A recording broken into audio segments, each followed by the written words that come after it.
Let's do some codec calls. What do you think? Let's have a go. Let's do some calls.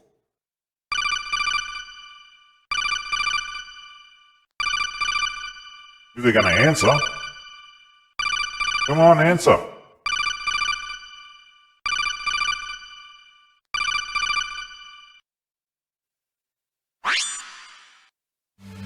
Snake, that's not Master Miller.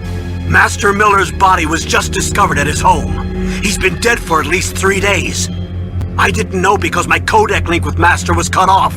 But Mei Ling said his transmission signal was coming from inside the base.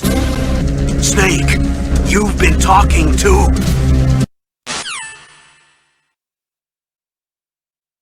Shit, jeez. Let's try another one.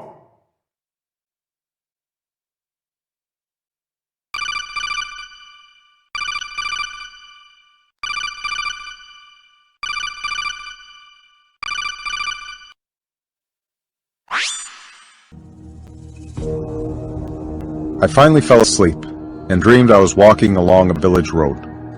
Children dressed only in strings of beads played in front of the round huts, and several old men waved to me as I passed. But as I went farther along, I began to notice that people were looking behind me fearfully, rushing into their huts as I passed.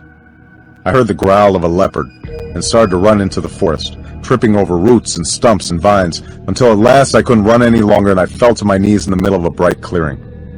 Panting for breath, I turned around to see the day turn to night, and a giant figure looming as tall as the trees, wearing only a loincloth and a ghostly mask. The lifeless eyes bored into me, and I heard a thunderous voice saying only that it was time, and my entire body began to shake violently with the sound, as if I were breaking apart. I jerked up with a sweat, hitting my head against the wall lamp that stuck out above the bunk. In the darkness, my heart slowly evened itself, but I couldn't get back to sleep again.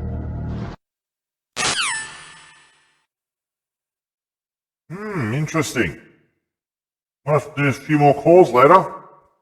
Let's see what happens.